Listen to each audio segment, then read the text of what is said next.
Betsy, what are we talking about today? So today we're talking about Nemesis issue number 5, Nemesis Rogues Gallery issue number 5. And in this issue, Nemesis actually goes to, he says it's Jeffrey Epstein's other island, the bigger, badder island, where it takes $100 million to get onto, and it's only Hollywood celebrities, it sounds like. And his big bad idea is to blackmail the blackmailed, who are there willingly to get blackmailed because they're going to do more cocaine, which is what we hear in every single issue, and screw around. He's going to blackmail them all to get half of everybody's money who's on the island. And little does he know that our protagonist team has found a way to get on the island as well. And very action-packed, violent uh, kind of hostage negotiation ensues of them trying to see who can get, if anyone can get Nemesis, capture him, and get the money back, or make him pay for all of his dastardly crimes.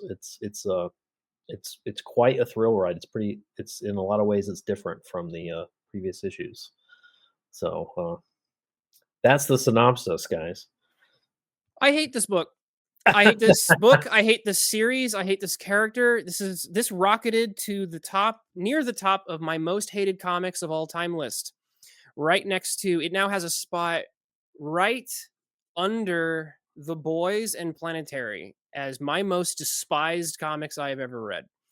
Although I'd probably put the original Nemesis series maybe a smidge above that, which makes this book a failure on two fronts. Because not only is this book horrible, disgusting, awful, and it contributes nothing to humanity, it also doesn't even do what the original Nemesis did as well. Because the original Nemesis series was a shock value comic.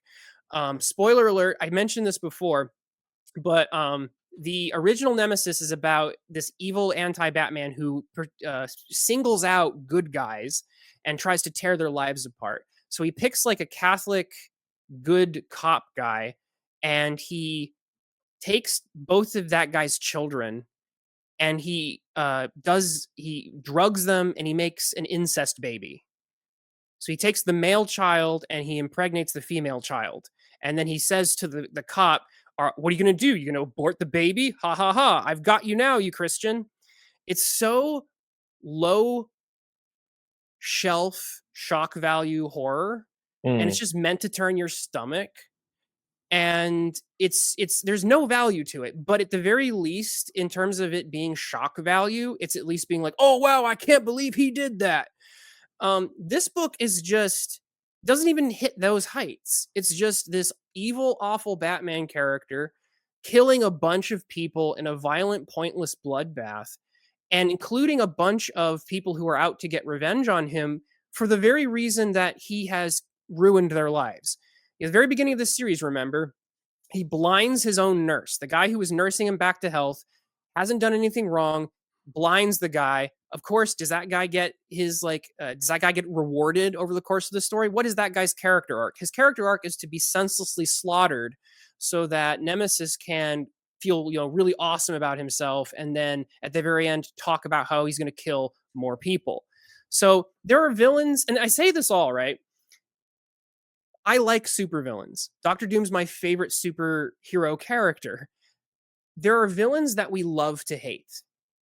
Characters like Brainiac, Lex Luthor, Vandal Savage. I could go on and on. Magneto. Characters who are so bad they're good. So characters who are so wicked and interesting with their plots and their schemes and their oh no you didn't, and you want to see them. You love to hate them because you love them at the same time you hate them.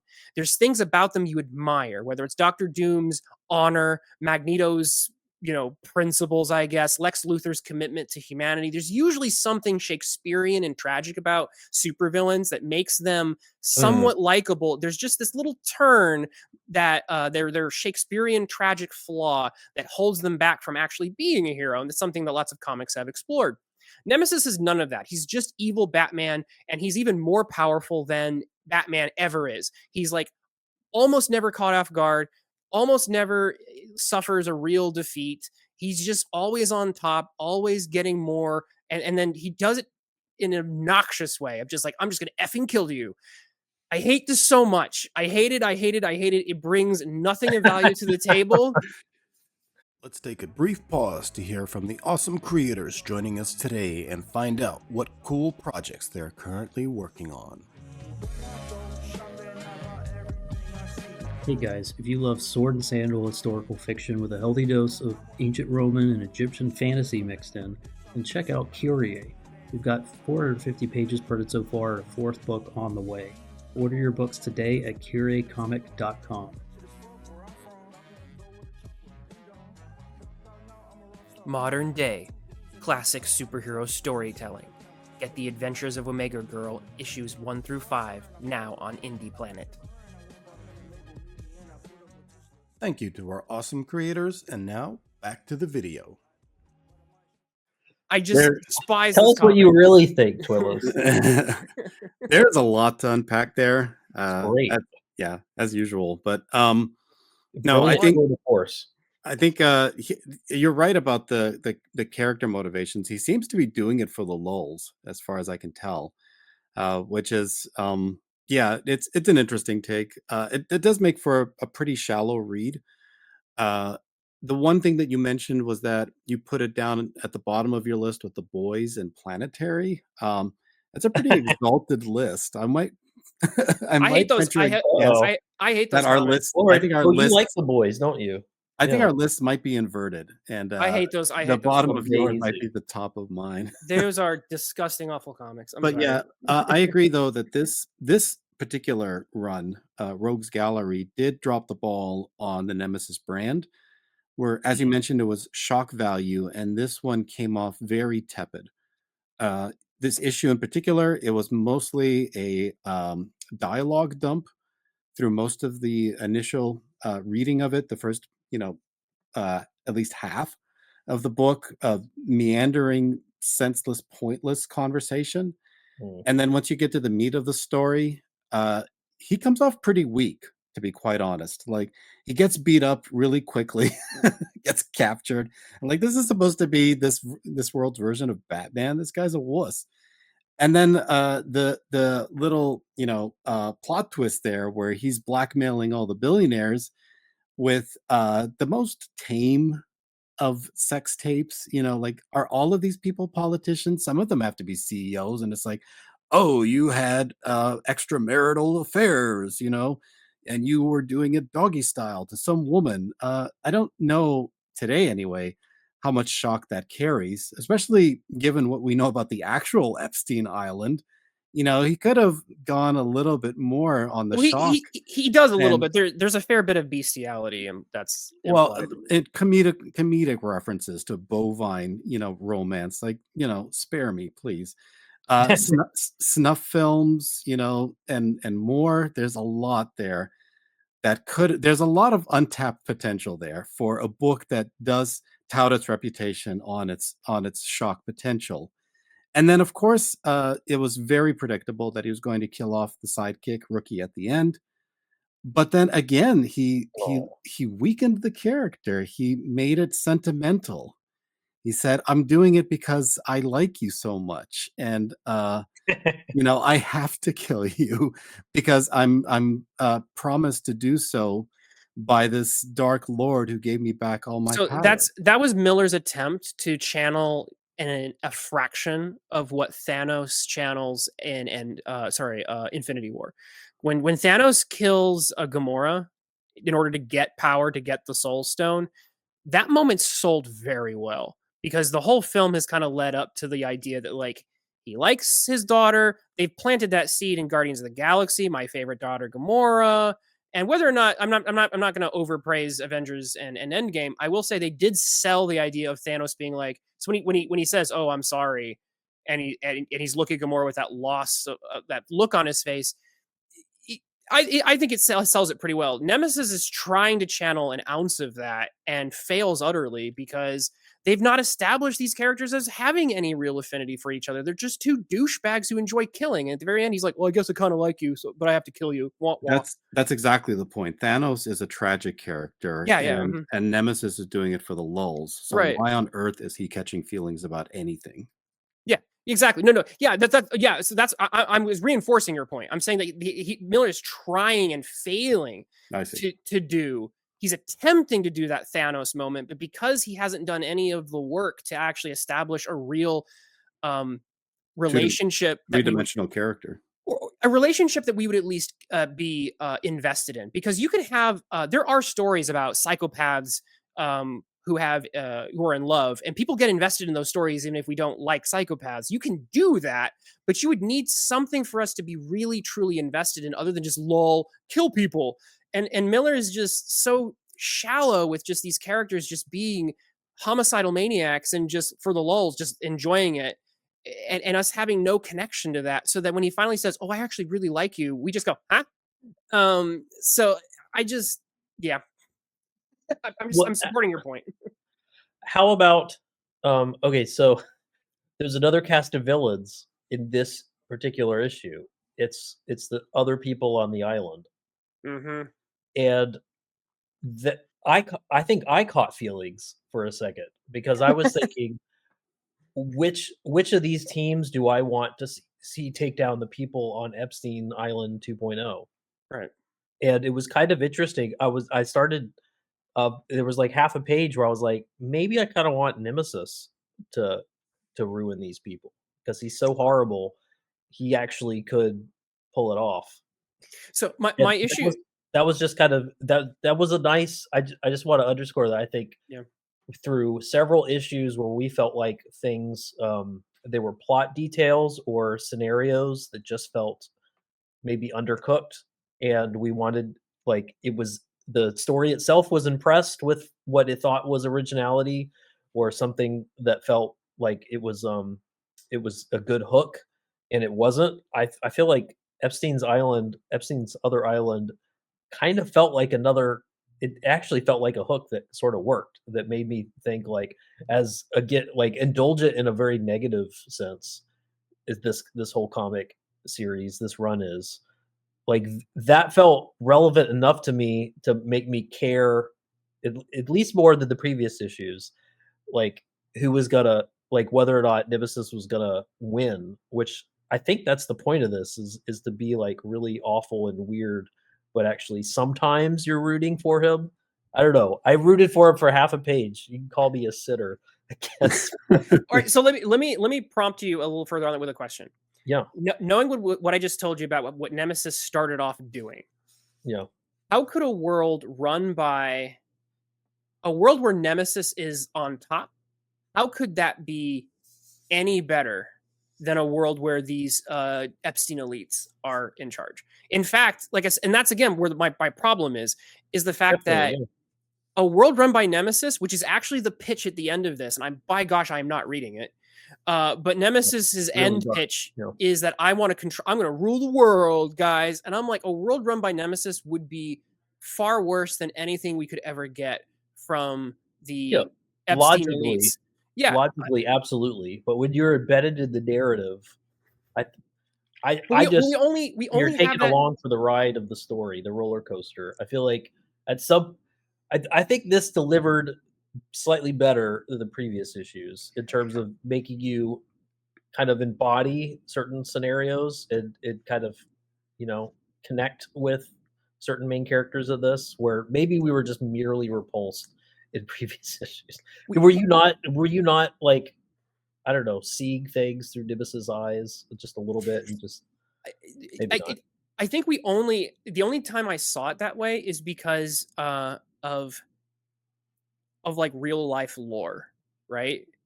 Yeah, that could The have been the only reason why it worked. Yeah. the comic actually doesn't. The comic spends no time Yeah. really in all these issues. It just says that the elites are bad. Yeah. The comic just tells us. It just says the elites are bad. The elites have a bad island where they do bad things. The comic doesn't actually spend a lot of its story. It doesn't have the time. It only has 5 issues. The story never really sat down and made me hate these elites so that I wanted a monster to kill them. And normally in a story like this, that's what you need.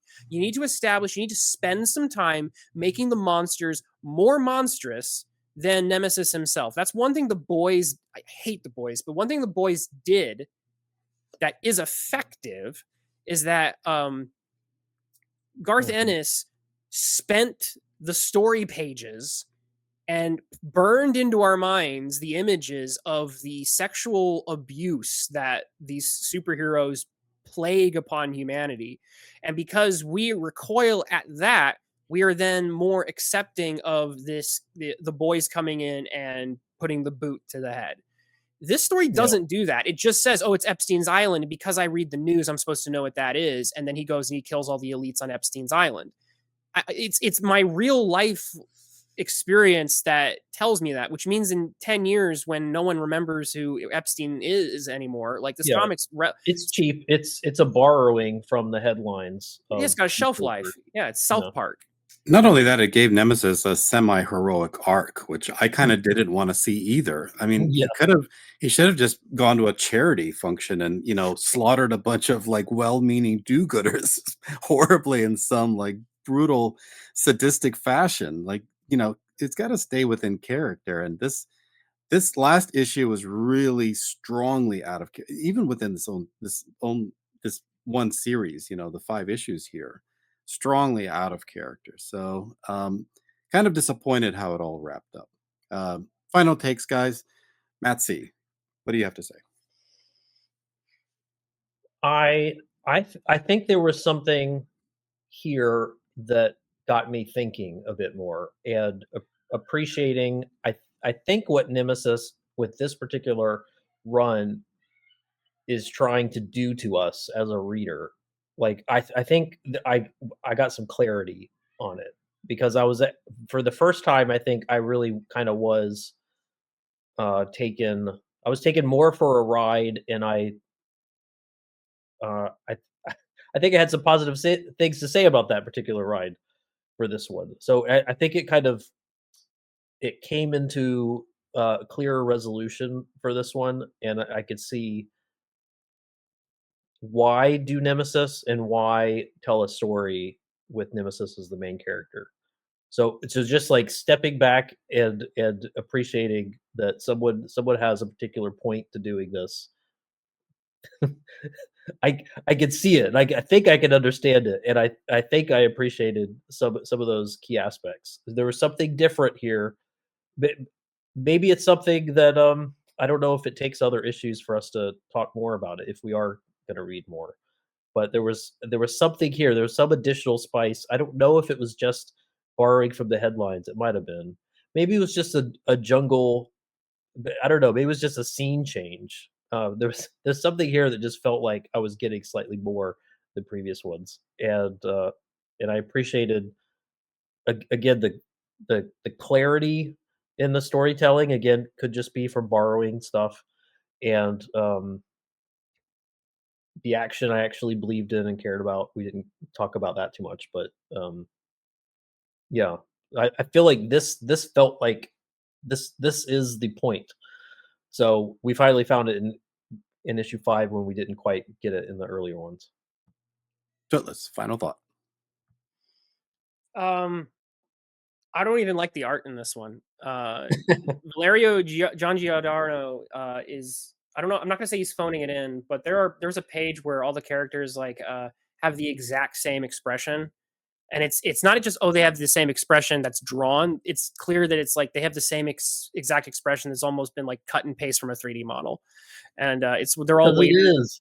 Yeah, all 3D models. Yeah, it's just paste. So like it's just this comic feels cheap on top of it all. And if you like, and the whole point of it is supposed to be like a Nemesis is kind of pulling a heist. I never really got invested in the heist he's pulling in these 5 issues. If you want a Mark Millar heist comic, I've said this before, I'll repeat it again, because it's only been, I've only grown stronger in this feeling. Read Super Crooks. Actually, because Miller's just kind of ripping off Ocean's 11 there, but because he's pulling from a better story, not 7 or whatever, because he's pulling from Ocean's 11 and he puts superpowers on top, it actually plays really well. And it has the concept of kind of edgy bad guys who are putting one over on another bad guy who's worse than they are. So it kind of hits all the notes that don't get hit here. You want to see this really, really bad guy get taken down by the group of super crooks, and they come together and defeat him and steal his money in a very Ocean's 11 heist that doesn't go in court all according to plan. They have to call some like audible kind of things. It takes the formula for what I think a proper villain heist story should be and really works it. With Nemesis, it just feels like he has a character that he's been playing with for a real long time, and he wants to continue telling stories with that character. But when you take someone as despicable as Nemesis, you inevitably have to turn him more heroic, right? You have to, like, I think something that may have happened with stuff like maybe Dexter or whatever. You have to eventually turn that guy into more. If you turn him more monstrous, you have to kill him. You have to destroy him, right? So I don't like it. And I say that as someone who I don't often hate comics. I love comics. I like we just talked about the fact that I'll find good things in Spawn. You know what I mean? Like I'll find stuff in comics to like. You hate this comic. You don't just hate the story of the characters. Everything. I hate like everything. This comic offends me.